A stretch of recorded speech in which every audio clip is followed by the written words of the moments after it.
और फिर तुम तो 1 महीने के लिए जा रही हो, उसका और तुम्हारा तो मिलना ही नहीं हो पाता। ठंड की छुट्टियों में भी वो कहाँ आ पाती है। 2 साल हो गए तुम लोगों को आपस में मिले हुए, इसलिए कह रही हूँ कि 2 दिन बाद चली जाना। तो क्या हो गया मम्मी जी, मुझे तो ये 1 महीना भी कम ही लगता है। पूरे साल भर की थकान मिट जाती है और आप मुझसे 2 दिन कम करने के लिए कह रही हो।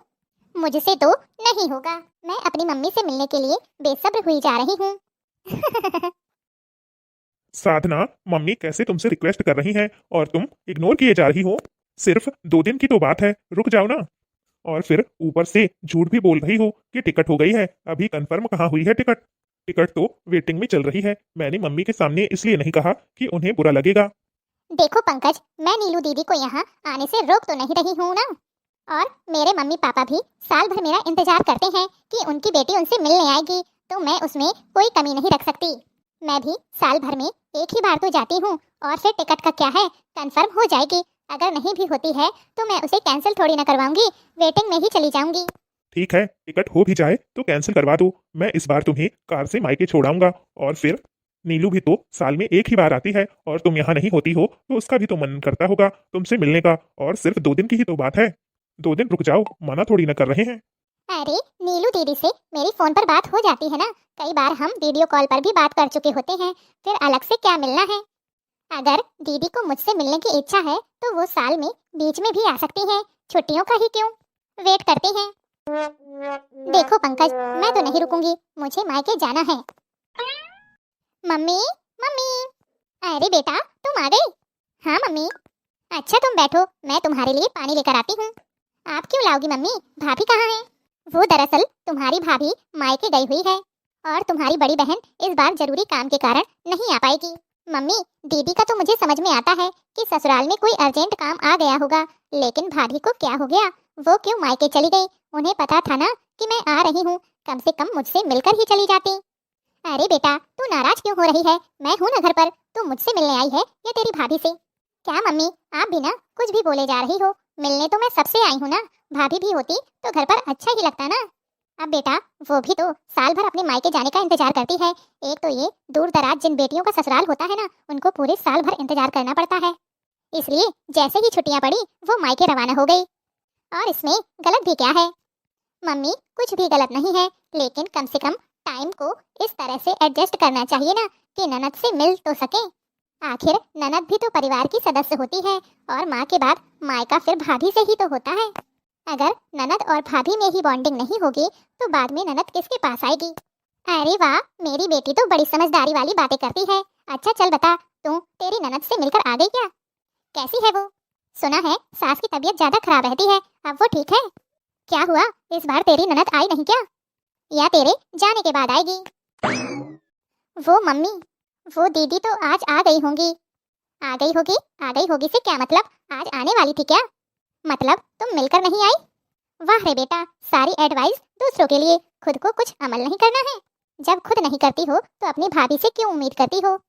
पर मम्मी, पर क्या बेटा, मुफ्त की सलाह और मुफ्त का प्रसाद हर कोई बांट सकता है, पर जब बात खुद पर आती है ना तो अच्छे अच्छों की हालत खराब हो जाती है। इसलिए लंबी लंबी बातें फेंकने से अच्छा है कि अपनी जिंदगी में खुद भी उसको अमल करके दिखाओ।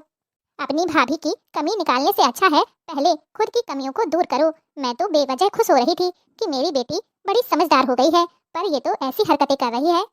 आप सही कह रही हो मम्मी, मैंने बहुत बड़ी गलती कर दी है। अगली बार से मैं टाइम को एडजस्ट करके मायके आया करूंगी, ताकि सबसे मिल सकूं और ससुराल में भी सब मुझसे मिल सकें। ये हुई ना समझदारों वाली बात। मम्मी, मैं कल ही अपने ससुराल वापस लौट जाऊंगी, क्योंकि मुझे अपनी ननद से भी तो मिलना है ना।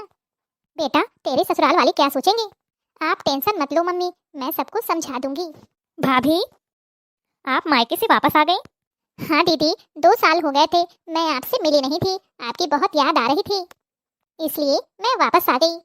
मैं तो फिर कभी मायके चली जाऊंगी, लेकिन आपका आना जल्दी नहीं हो पाता है। बहुत अच्छे टाइम पर आई हो भाभी, घर में बोर हो रहे थे, आपके बिना अच्छा नहीं लग रहा था, तो मम्मी ने पड़ोस की सभी आंटियों को बुलाया है घर पर। अरे वाह, मतलब आज घर में किट्टी पार्टी होगी? हाँ हाँ बहू, और साथ में गाने बजाने भी होंगे, वो तो तुम जानती हो ना, कोई भी पार्टी गाने बजाने के बगैर तो अधूरी ही है। हाँ मम्मी जी, मुझे पता है। मम्मी जी, मैंने चाय नाश्ते की तैयारी कर ली है। अभी आपकी सहेलियां नहीं आई क्या? और कितनी देर लगेगी? बस बहू आती ही होंगी, तब तक तुम भी तैयार हो जाओ। जी मम्मी जी। मैं ननदी को ना बुलाऊंगी, ननदी बड़ी ही चटोरी। मैं ननदी को ना बुलाऊंगी, ननदी बड़ी ही चटोरी। एक दिन तबेला भर के खीर थी बनाई, एक दिन तबेला भर के खीर थी बनाई। थोड़ी सी खीर ननदी को चखाई, हाँ वो तो चख चख के खा गई रे खीर मेरी सारी नंदी बड़ी ही चटोरी। मैं ननदी को ना बुलाऊंगी, ननदी बड़ी ही चटोरी। एक दिन ननदी को मेले में ले गई, एक दिन ननदी को मेले में ले गई। पकौड़ी के ठेले पर ननदी ठहर गई, हाय सारे पैसों की खा गई रे वो पकौड़ी, ननदी बड़ी ही चटोरी। मैं ननदी को ना बुलाऊंगी, ननदी बड़ी ही चटोरी। एक दिन ननद को पड़ोसन के यहाँ ले गई, एक दिन ननद को पड़ोसन के यहाँ ले गई। पड़ोसन तो नाश्ते की प्लेट लेकर आ गई, हाय सारे नाश्ते को खा गई रे वो तो निगोड़ी। ननदिया मैं ननदी को ना बुलाऊंगी, ननदी बड़ी ही चटोरी। हाय राम, देखो तो भाभी, अब मैं आपके साथ कहीं नहीं जाऊंगी। अरे बिटो रानी जी, आप तो बुरा मान गई। मैं तो बस मजाकिया गीत सुना रही थी, आपको चिढ़ा रही थी। सॉरी,